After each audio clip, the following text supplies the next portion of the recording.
Welcome to the beautiful city of Athens, the gateway to the Tennessee Valley, a city rooted in deep community relationships and built on a rich tradition of small local business and the very best of the human spirit. As Athens embraces the future, the signs of progress are in full bloom. Join us as we discover the bright spots in this charming southern city that we call home. This is Hometown Heartbeat, Athens. Hey, whoop whoop! That was for Connor. What's up, Connor? How are you today, buddy? Doing good. Yesterday he said he wanted a whoop whoop every time, so I gave him a whoop whoop. He definitely brings the You energy. went all out that time.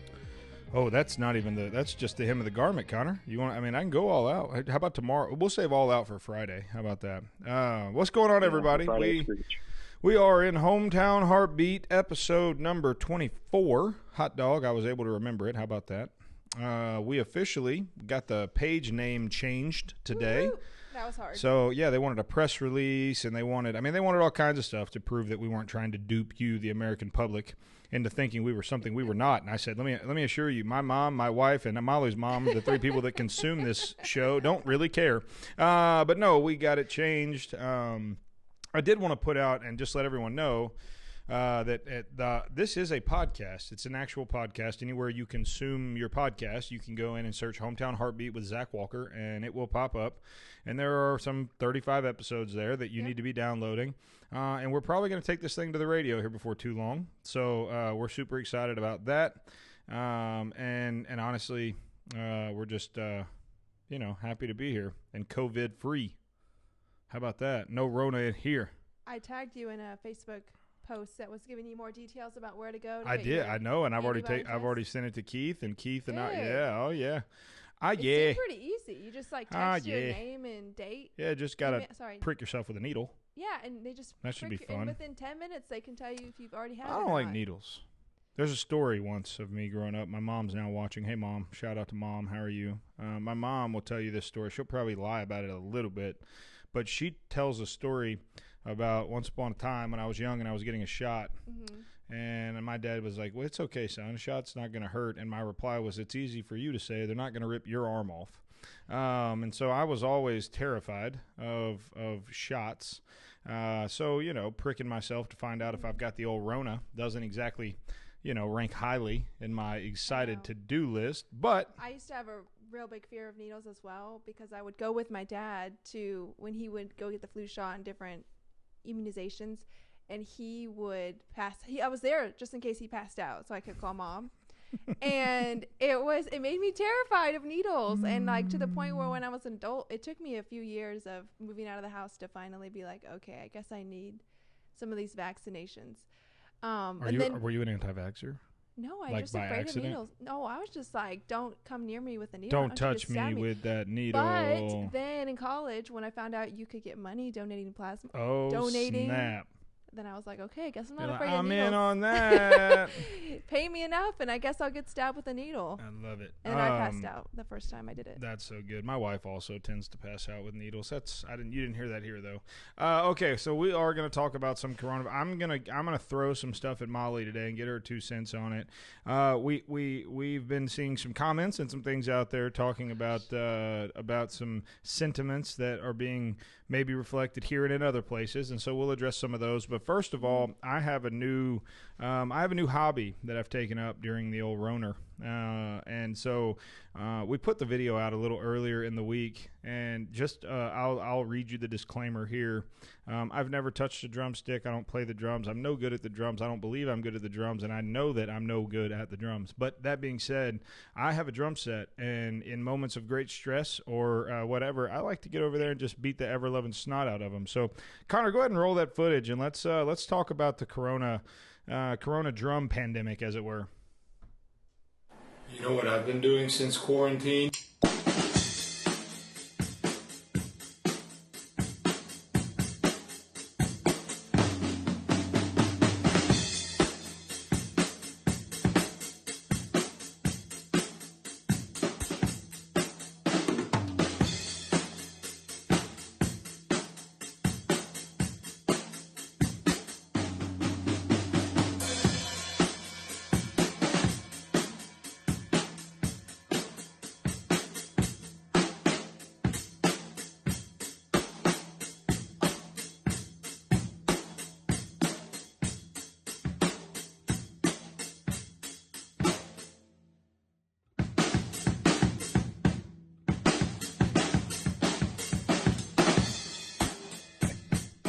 Well, there it is. I apologize for exposing you to that.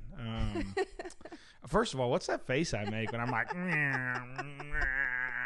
You're like a little gremlin. Have Like you what? seen Gremlin? Like, you're just a larger version. Yeah, I don't understand. Have you seen I'm that? a very large look up a gremlin. picture of Don't do that. The Gremlin. Don't do that. Let's not do that. Let's not do that. How about that? Okay, so that is how we've been that's how I take on the old Roner. Okay, so a couple of questions here, because now that we're into it, now that we're on the what I would say is the back end of the old Roner virus. What the government and what everyone else is saying, at least the conversation has shifted to opening up. That's a fact. And so there's a couple of things out there that I'm curious to get your 2 cents on. Okay. So there's a couple things in Sweden, okay? And there's one post here. This is from CNBC, which you would probably agree is nowhere near something I would frequent with what how I believe. But They did say on April 22nd, which would be today, that Sweden resisted a lockdown and its capital, Stockholm, is expected to, quote, reach herd immunity within weeks. And so it says, unlike its neighbors, Sweden did not impose a lockdown amid the coronavirus outbreak. The strategy aimed at building a broad base of immunity while protecting at-risk groups like the elderly has proved controversial. But Sweden's chief epidemiologist has said herd immunity could be reached in Stockholm within weeks. And so if we go back to some of the early conversations that I was chastised for on this show, I said very similar things because, again, the conversation became nationally. The conversation became, you're putting the economy above lives, and you're risking lives for, quote, herd immunity, and how do we yada yada yada. And so I find it very interesting that we have a country in the world that we can actually case study, and we can actually say, well, they did something completely different than we did. And I'm very, very curious because in major parts of Sweden, they've reached a plateau in new cases, and they're seeing the effect of herd immunity. In a few weeks' time, we'll see even more of the effect of that, and in the rest of the country, the situation is stable. So if we're comparing, and obviously we're playing hypothetical right now because no one has any idea what works, what doesn't work, what did work, what didn't work, but just really, we can only look at the information we're given, which is always biased. But, I mean, what are your thoughts on that? They kept restaurants open. They kept schools open. They kept going about their business, but they protected the at risk. Mm-hmm. Well, I think with anything, just like the flu and that comes every year, you take a risk doing something like that. And if we know that it has a high mortality rate,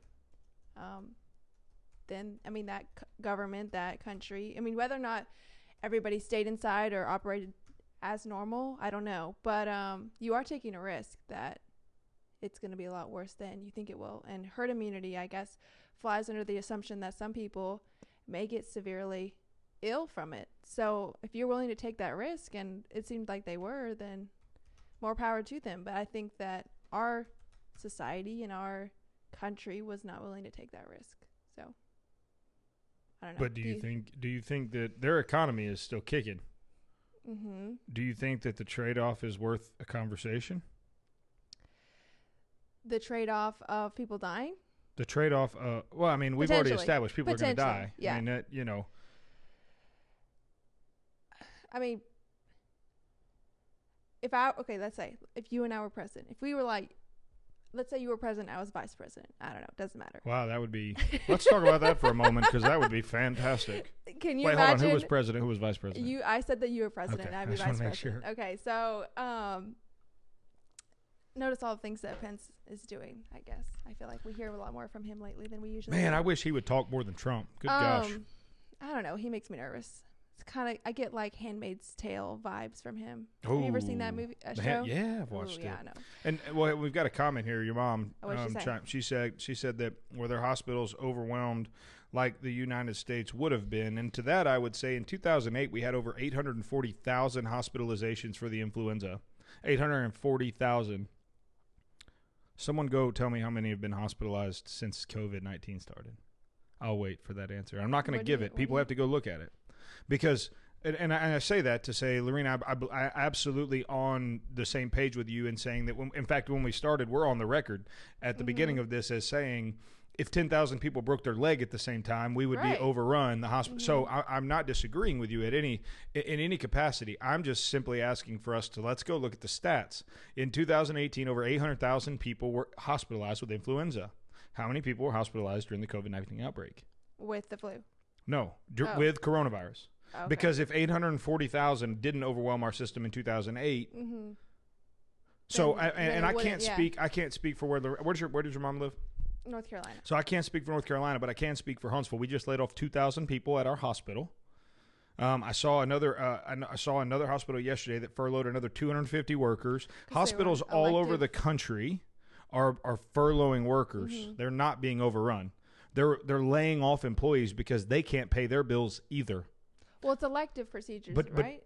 But again, you've got wings of hospitals that are going empty that have ventilators that have. I mean, Well, they're moving the potentially. but my moving but the my COVID point is patients they're not move. There's not enough of them to move them there fast enough to retain the staff to run them. I think it was just in preparation, right? That's why they did that, so that they would have space potentially for those COVID patients. to Sure, be- but Yeah, my point no, being, logic. but my wise. point being, we didn't have that many cases, and Okay. so again, all I'm saying, I'm not arguing one way. And That's yeah, a good yeah. thing. That we Yeah, know. absolutely. Yeah. Well, it's like saying, look, and Lorena says, isn't that because the majority of us stayed in place? Absolutely.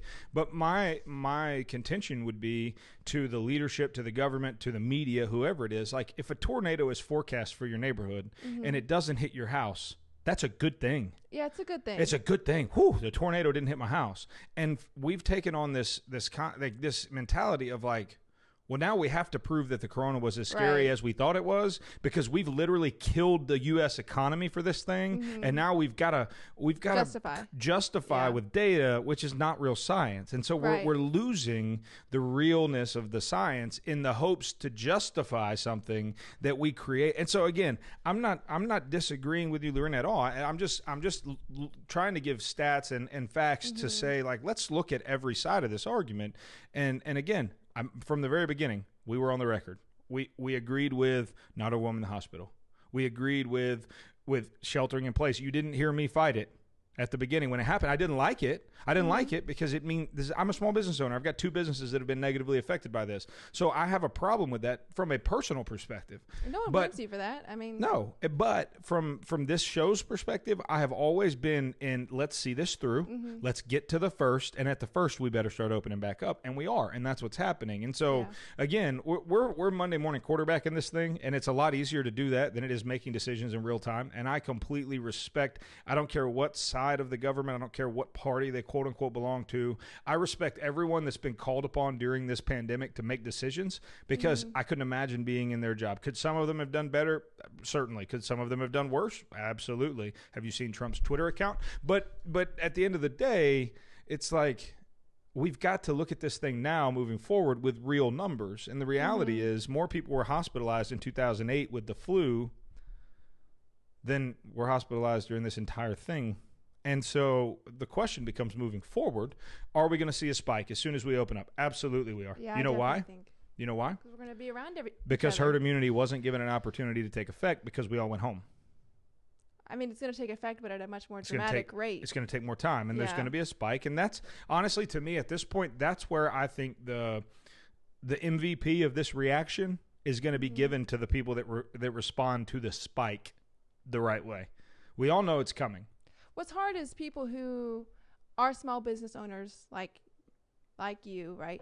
That need to go back once everything opens back up because they're not going to get this government assistance or any sort of help once they're required to go back. So I think a lot of contention now is those who are immunocompromised, Tough but word. can no longer, get unemployment due to the coronavirus because everything's opened back up. That was an interesting, I guess, No, that is perspective a that I that is saw. a dilemma, and I But- understand that. And I think that part of this is going to be legislators and lawmakers saying, "Hey, let's take some common sense approach to okay, for instance, and let's just lay out a hypothetical scenario. You are Carter Preston joining us. What's up, buddy? How are you? Good to talk to you, man. Hope you're well. Give us a comment. Let us know you can hear us, bud. But no, so yeah, now we're going to go back to work. Let's just say hypothetically on the first, everybody goes back to work. Okay, or at Well, least they're expected to, yeah. No. I don't think the word expected is not being used. Okay. That's not what it's you can. And that's most people who would find themselves on quote my side of this argument. I don't think any of us are saying make people go back to work. Now we can't speak for each individual employer. And you and I both Right. know there's going to be some jackleg who is going to demand his people to come back to work, and he's going to have somebody who's immunocompromised. They're going to come to work, they're going to get the virus, they're going to die. That's on him. We can't Yeah. legislate that out of our population. You can't legislate stupid.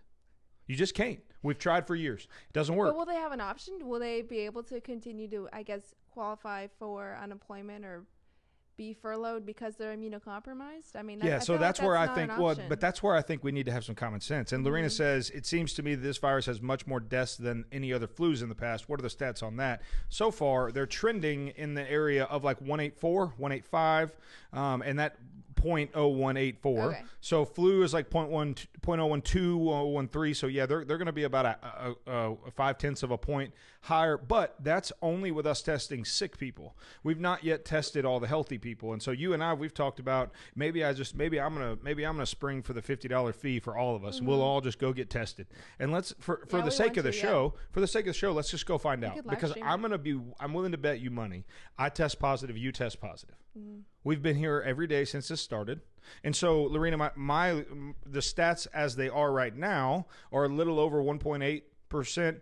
I would be willing to contend, and again, we won't have stats on this until everyone gets tested, and so I'm not making this claim as a fact, but I would be willing to bet that if we've only tested unhealthy people, our mortality rate is going to be significantly Right, people who higher. show symptoms. Bingo. Because Yeah. the asymptomatic have not yet been tested, but they also have the disease. And so that's going to inherently increase your bottom number, and your top number is going to stay the same.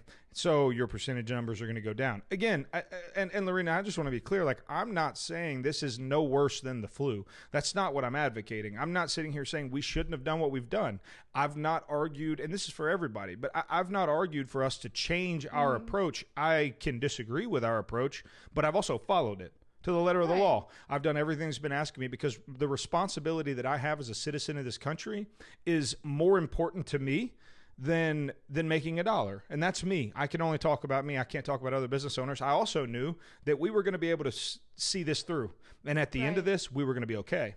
And so it was easier for me to not become angry and not become, that being said, on the first of the month, if we don't open up, I am going to have a problem with it. Because I think we've gotten to the point now where as Americans, we've had our civil liberties, and in some cases, we've allowed them to be removed or taken from us, and we've not protested, and we've not done what we're given access to do as Americans. Peaceful protest and assembly and all the things that were built into the Constitution for us when we don't agree with our politicians. A lot of people have tried that route. I disagree with that entirely because, again, you lose the personal responsibility there and you just become reckless. Okay. And like I the don't. people who are in front of the hospitals. Yeah, well, no. Those people are praying and honking for the staff. No. Okay, no. We're talking about the different ones stories. that are protesting in front of the hospitals. No, I didn't know that. I would tell them not to do that. Like my stance on that would be like, don't be an idiot. Well, it was just bad because they were blocking hospital Yes, workers from absolutely. getting in, and they had like Trump flags. It's just The so last place I'm going to go is that, and here's okay, Yeah. and that's a great point. They had Trump flags.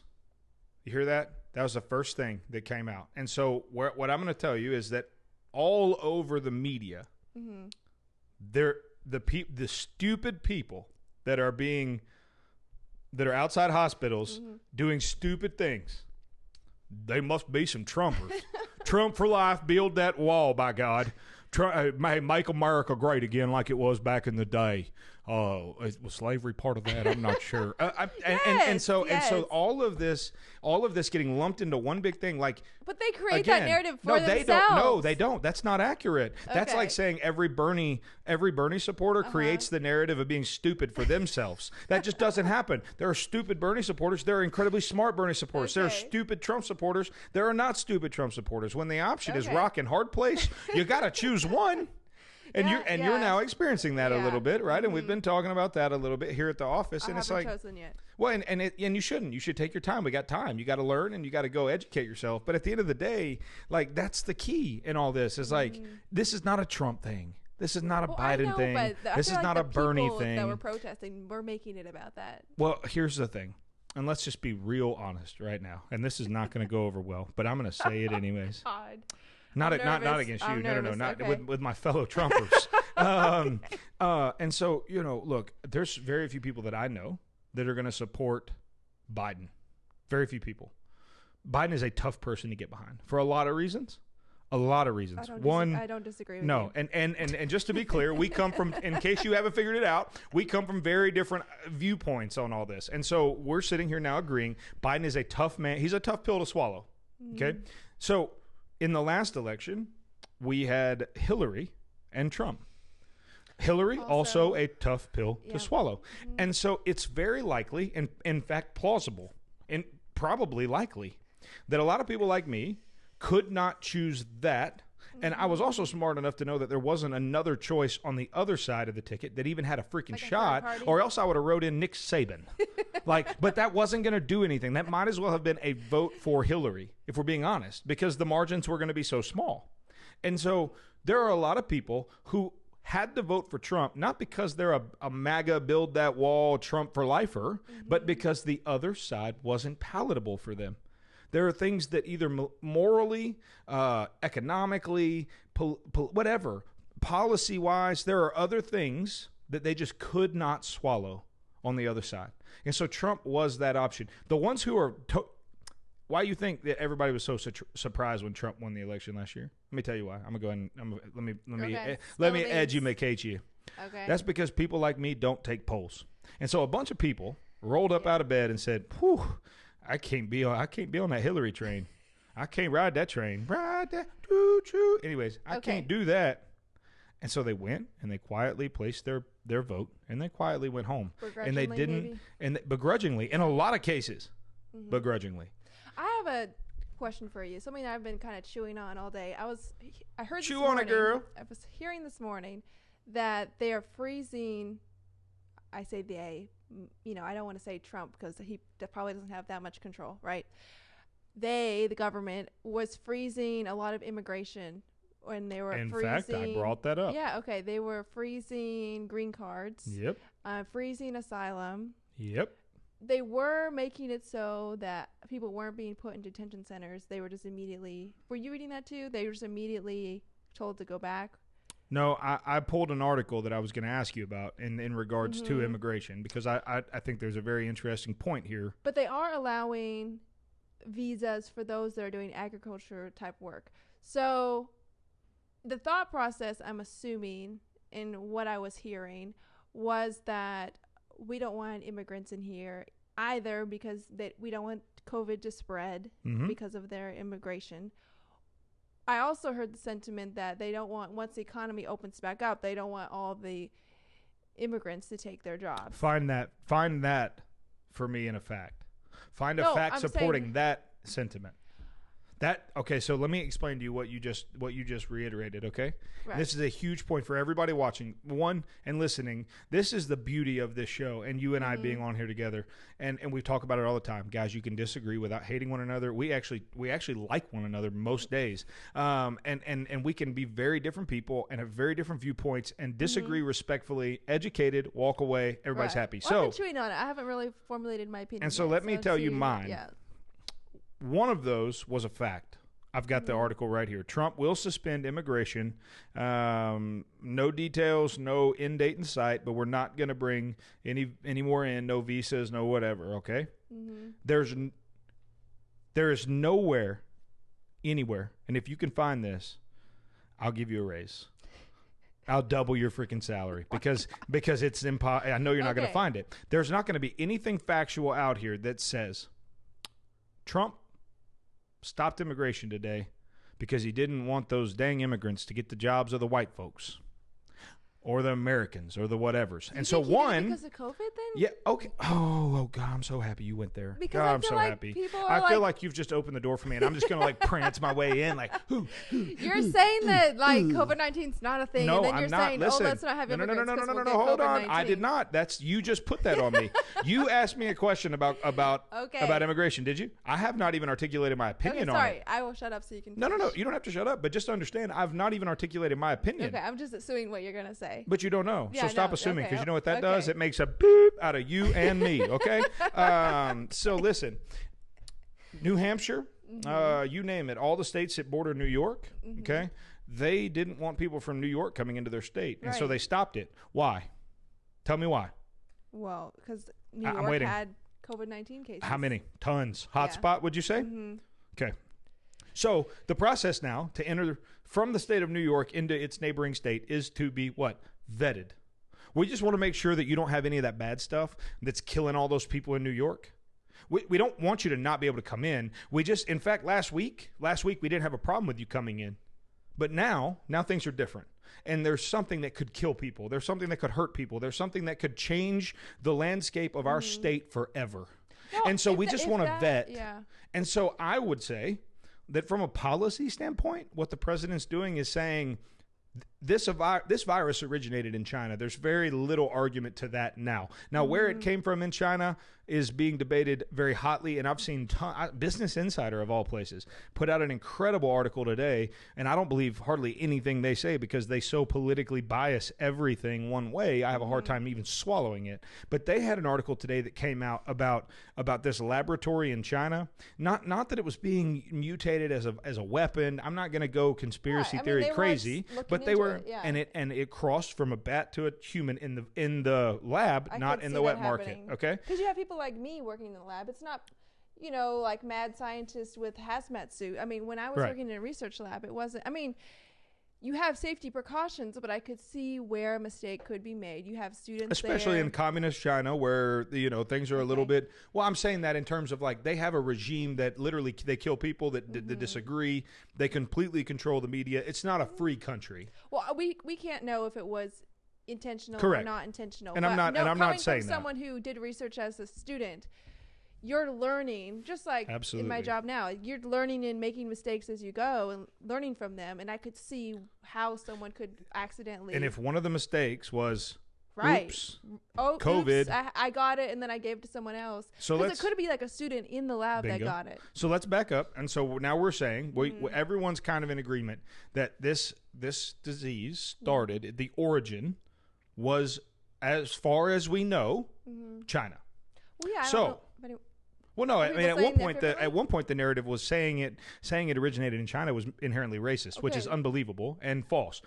But I'm just walking through this in a way. Okay. I'm just walking through this in a way that I'm not trying to be disrespectful. I'm trying to establish points and then take you to my next point. Okay, keep going, So keep going. it was a Chinese originated virus. One, why would we shut down immigration? Because the virus came from, if we didn't have people coming into our country from other countries, we would have never gotten COVID-19, period. That being said, we're not going to shut down the country to everybody. So we got COVID. COVID's in the country. People are getting infected. We're in the situation we're in now. President says, hey, you know what? Since this is how this thing kind of got kickstarted, and since we're as a country probably a pretty good alternative to where you're at right now, and really we don't know anything about the testing measures or the anything about the country you're coming from, let's probably just hold off on this until we get a handle on protecting our own people. And my opinion, now that we've finally gotten there, is that that's the ideology from which the administration is. Look, Trump. I've got my own issues with Trump, okay? And as better than anybody that's out there listening, I'm not some Trump for lifer. I'm not some, but I'm definitely not a never Trumper either. And so at the end of the day, like, I think he's doing the right thing by just saying, you know what? Okay, I'll put it this way. If you agree with the states that border New York saying you can't come in my state, then you also cannot disagree with the president's stance on immigration right now, because they are exactly the same thing. One state is saying, we want to protect our people, and the state you're coming from is the Wild West. So there's going to be some vetting that goes on once you pass these tests, and we know that you're no longer a threat to our people, then you can come in. So if you have a problem with one, you got to have a problem with the other. You can't pick and choose. That's inconsistent. I have a quote from Hit me. Mr. Trump. Oh, It says, gosh. quote, Are you sure he gets misquoted all the time? I will have to cross-reference this.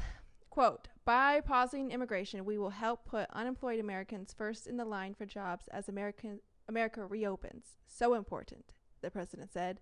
Quote, it would be wrong and unjust for Americans laid off by the virus to be replaced with new immigrant labor flown in from abroad. We must first take care of the American worker. Well, yeah, I don't have a problem with that at all.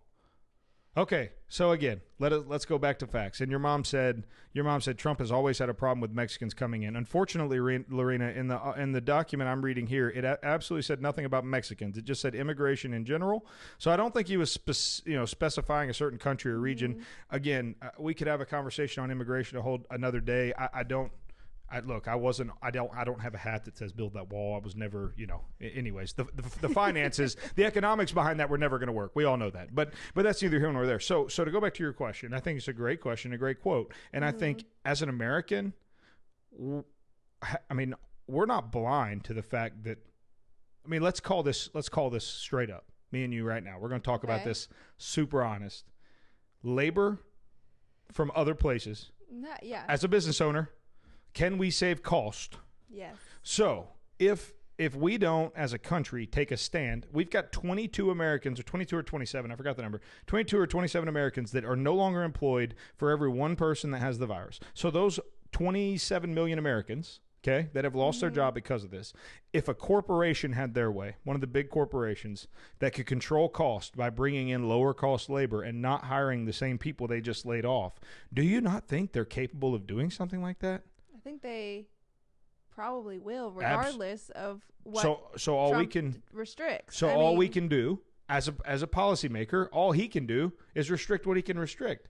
I mean, I'm not saying he's right or wrong. I'm just giving you the other side of this. I think it's hard. It's a sore subject for people, especially from Mexico, absolutely, right? Because we feel very, I guess, pushed out. Like they, people that support Trump. So you say we. Help me understand that.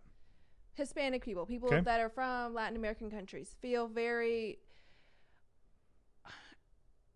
automatically kind of on edge if they're around someone that's wearing a MAGA hat, right? Because I'm running under the assumption, okay, maybe you're someone that wants to build the wall. Maybe you're someone. But what is that? Okay, so I understand what you're saying. I hear that. I receive that. When you hear that Trump is restricting immigration, that's maybe not what he's saying explicitly, but what we're hearing is, this is another way that he wants to get Mexicans out of the country. That's how it comes across. Is he deporting anybody?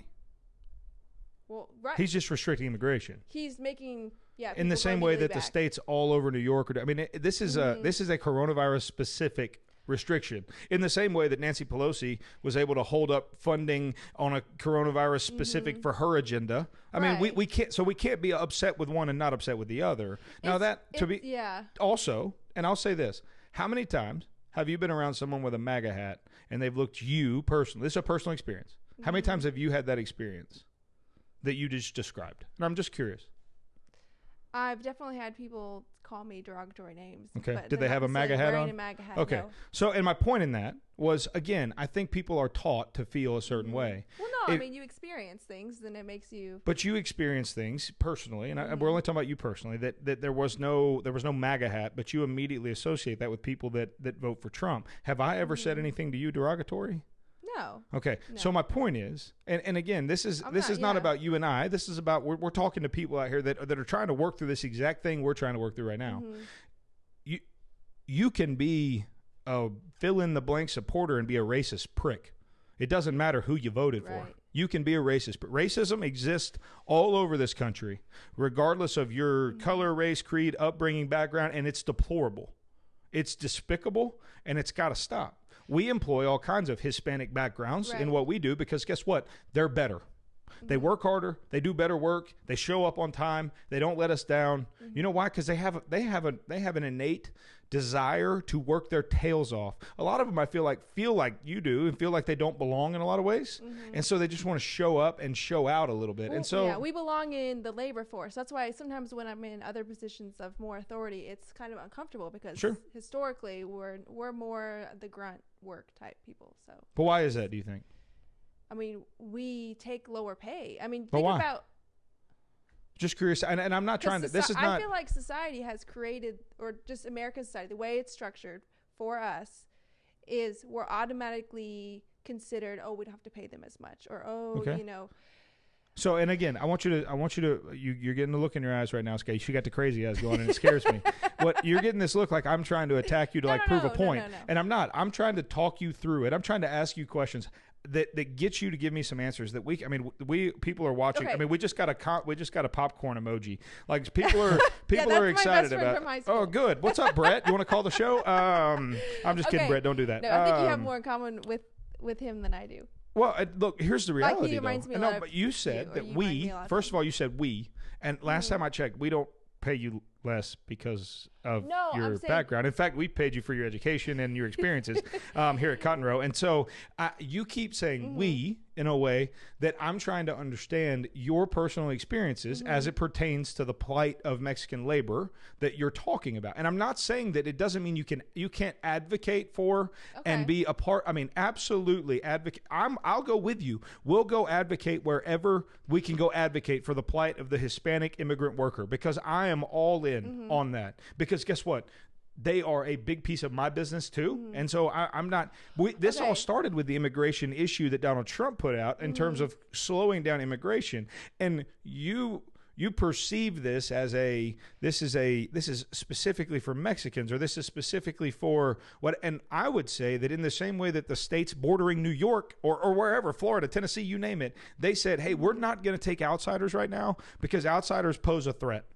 In one way or the other, they're posing a threat. So for a temporary time, for this much time, and I get it, it's open-ended right now, but if you don't think there'll be pressure on him to end that the moment this is over, then you've not watched anything that's happened in Washington in the last 3 years. Of course, he'll have to end this as soon as this is all over, because he's not even been able to do what he said he wanted to do, right, with immigration. Again, I'm not arguing with you in terms of that. Again, it's not even what It's just historical context. But historical context isn't fair necessarily. No. Because if that's the case, we need to take the historical context of the other side. Remember that time you were talking to me about that movie, The Banker? Yeah. Where, can you explain the plot? By the way, I haven't seen it, so can you explain the plot? Oh my gosh, you didn't watch it. I know, Okay, so The Banker, watch movies. The Banker is a movie about, it's a true story about two African-American gentlemen in L.A. They were in Los Angeles. And essentially, at the time, black folks couldn't buy property that white folks inhabited. And so they hired a white dude to basically be the front for them. So it would be the same way as like Molly going to a closing table for me and buying a piece of property, signing my signature, whatever, and them never knowing I was behind it. Now, it wasn't concealed, but it just, the particular party A and B weren't there. You know why? Because they were black. And the people wouldn't have sold to them because they were black. So that's the premise of the movie. Continue your point. So I feel like while Mexicans not necessarily never experienced the severity and just the disparity that African Americans did, black people did, in a way, I feel like we're very exploited for our work ethic. I say we as in like Hispanic people, not me specifically. That's growth right there, by the way. Seriously. Seriously. No, I've always known that, like, I have a certain privilege because, my dad is white, and in most contexts I can pass as white. Well, I don't know that I would. That's not why you have privilege. You have privilege because you're incredibly intelligent. You worked your tail off. You got 2 degrees, and you worked harder than everybody else. True, but... no, but. Hold on a minute. We're not going to take a but there. I'm going to lose my train of thought. Okay, what was I even saying? So, it's frustrating because... it's difficult to advocate. I don't want to ever compare the experience of the Mexican worker to that of the hardship that African Americans went through, because we went through our own, just like in the 60s when we had the civil rights movements for black people. We had our own Chicano movement in the 70s that people don't know as much about. I do. I love it. It's a great part of history. To get workers' rights. Absolutely. But even today, like, it's so There's a great movie about it, by the way. Frustrating. Like, even, not going too far into detail, but like we had a client that we wanted that chose to go with a cheaper contractor who's paying, in theory, their people less. And that's frustrating as someone who's trying to run an ethical business that's doing things in a way that we find to be morally right. Hold on a minute. This person might theoretically be going to someone else because they quoted them at a cheaper price. Oh, I wonder why it's cheaper. And Lorena just asked me if I'd ever experienced prejudice. This conversation isn't about personal prejudice. This is a conversation on a much larger level. But to go to that and ask me whether or not I've ever been discriminated against, one, it's irrelevant and has absolutely no bearing on this conversation, and I will not address it. And two, it goes to attacking the lowest common denominator. We're not even talking about we're talking about the concept of this is a much higher level conversation. You've not. I mean. Based on your own experience. And so you and I answered that question very similarly. And you're a Mexican American, and I'm an American. I don't know, what do you say? White American, European, but Eastern European American? From like a rural background. Like I've experienced plenty of quote unquote prejudice because I'm a white honky that must have voted for Trump. Therefore, I can't be woke, yo. Like this is a joke. Right. This is a joke. And so my whole point in saying that is this.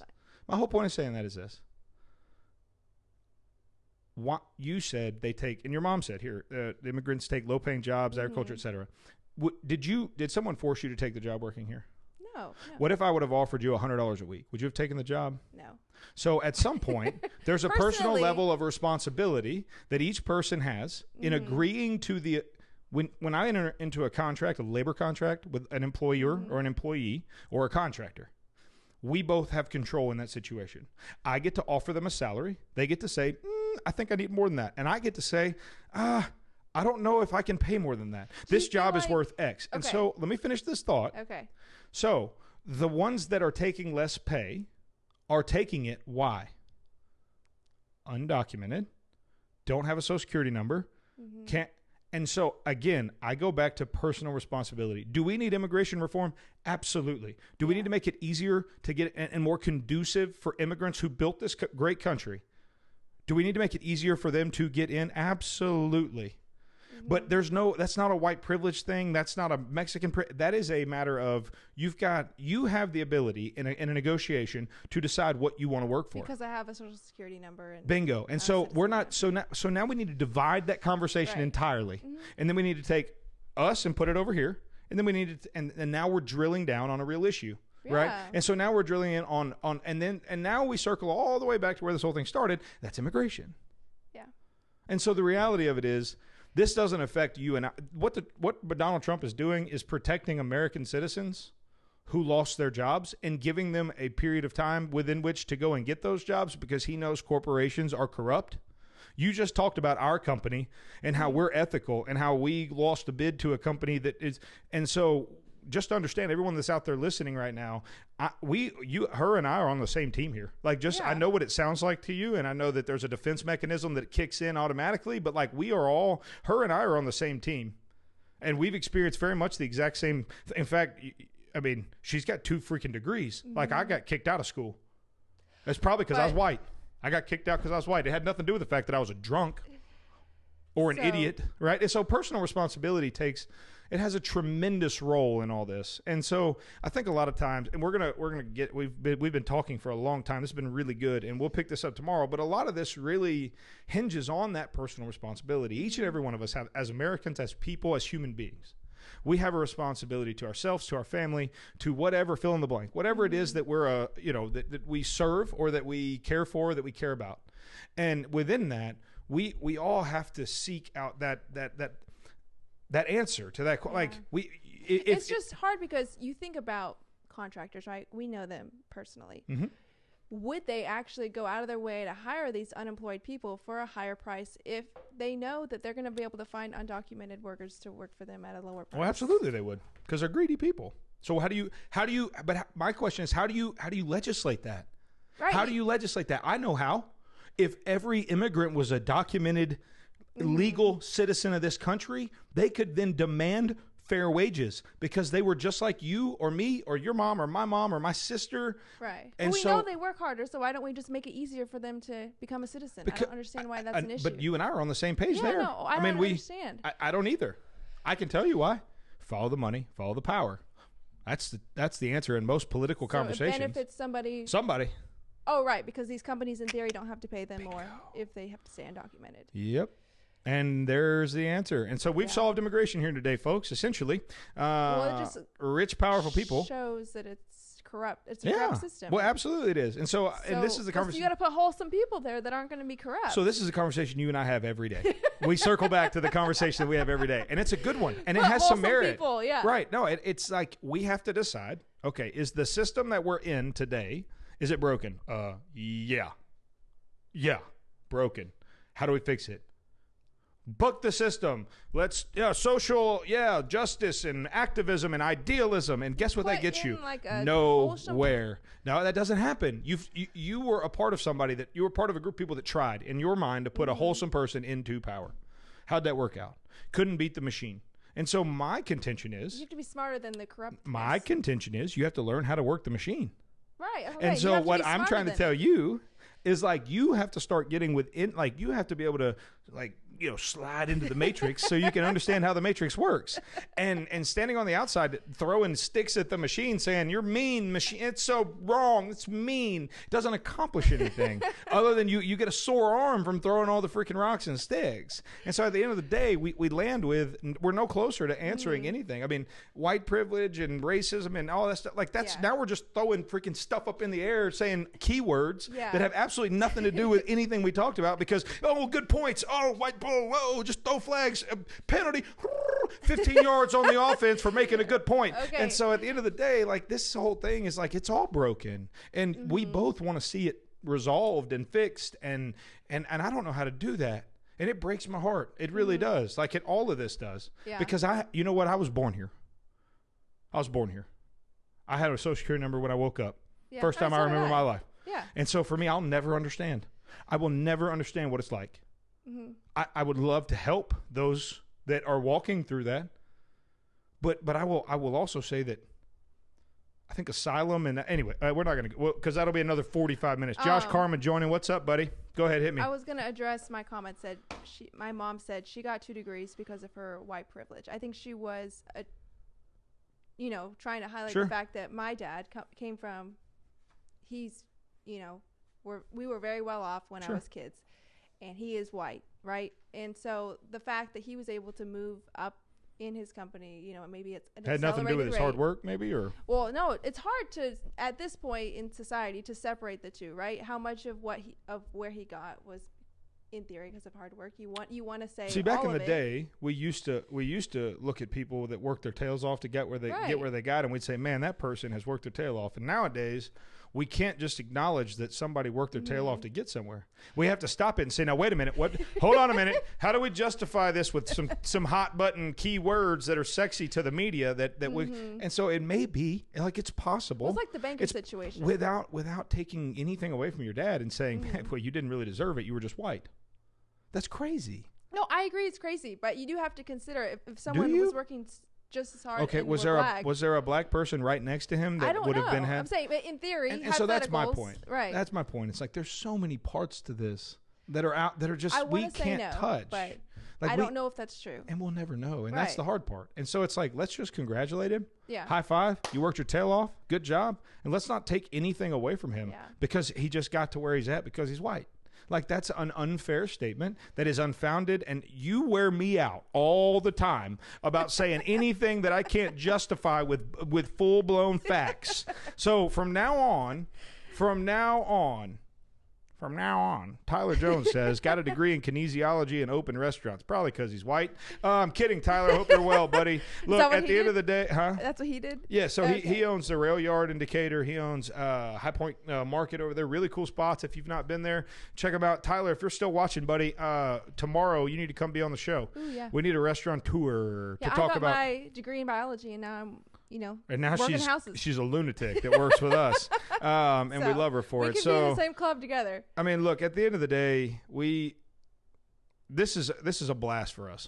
Because we get to get on here and we get to talk about things that, honestly, people tell us all the time, y'all better not talk about that. I know. Don't talk about it. What are y'all doing? What are y'all doing? And we're all over. Well, you want to address that? Because we can address that. I've got nowhere to go and nothing but time. I mean, because, she thinks here that there was a Facebook post about subliminally messaging about the fact that I said something about how the suicide rate is going to go up because of the economy reopening because Trump builded the wall. Like, that's how ridiculous this whole No. thing is. And so at the end of the day, folks, This is not what this it is a said. blast because we get to get on here. We get to disagree. It's also terrifying. Well, yeah, it's terrifying. Of course it is. I've got your mom trying to break apart everything I say, which means I have to come to the table with facts. So far, I've fared pretty well. I think Yeah, the no, scores, I think you the have scores. fared I mean, pretty well. I'm just saying it might be leaning one way. You boys over here killing it because I got to stay prepared. But it's good though, because here's the thing. Mm-hmm. Again, you and I disagree on almost everything. Yet when we walk out of these doors, only one time has the line been crossed, and in that one time, we were grown up enough to sit down and have a conversation, Yeah. and we've never gone across that line. And so, just so you understand, folks, you do not have to agree with somebody to value their friendship, to respect and love them, and to care about them like they're your own. Mm-hmm. Because she might as well be my little sister. And she knows it, and she knows I'm going to look out for her, and she knows on voting day we might not go to the same side of the ballot box. But that we're there doesn't, together. But we're going to drive. I mean, she went with me whenever. Yeah, we did actually vote together. I was like that first day I worked Yeah, I here. didn't tell her I We voted for her. went- Hallelujah. Oh my gosh, it was obvious. But what does that mean? Oh, were- see, here's that. There's the answer to your question, Lorena. Yes, I've been there. This is the prejudice that I face on a daily basis because of the color of my skin. It's your daughter. She just assumes I'm a Trump for lifer. Where did you see that comment? Oh, no, she was down here. Yeah. No, she was. Oh, okay. No, she was just trying to destroy everything I had to say today, which is okay. I know. Which I is texted okay. her that we were live. So Oh, well, definitely don't do that tomorrow. I'm kidding, Lorena. You are always welcome here because, look, again, this is the dialogue that America needs to have, and to have it in a way that's respectful and caring. And my opinion might not change yours, but I guarantee you're going to think about what I said, and I guarantee which is you good, yeah. you're going to give some credence to what I have to say. And then Brett Holmes said he knew what have I a was red because I hat have a on? red hat on. I know they can't see the front of it. It says, "Make America." Hold on, ready? Build that. Oh wait, Rocket City Trash Pandas. What's up? I need to get one of those. Oh, we got season tickets. Wait. Row 1, seat 1, section When 10, was 1, the- 2, 3, when 4, was 5 the last season? week. Oh my gosh. Yeah, well, you What should happens about have those- paid that bill. It was terrifying. Look, at the end of the day, season folks. tickets. What? Hope they don't go to waste. Oh well, you and me both. That's a big bill. That was a big bill. Brett, enjoyed All right, bye, your guys. tuning in. Lorena, as always, it is a pleasure and an honor to do Internet Battle with you one more day. If you've not tuned into the podcast, check us out, Hometown Heartbeat on Apple iTunes. Everywhere you get your podcast, they are there. In the meantime, stay frosty, my friends, and Bye, let's guys. make friendships great again. Connor, take it away.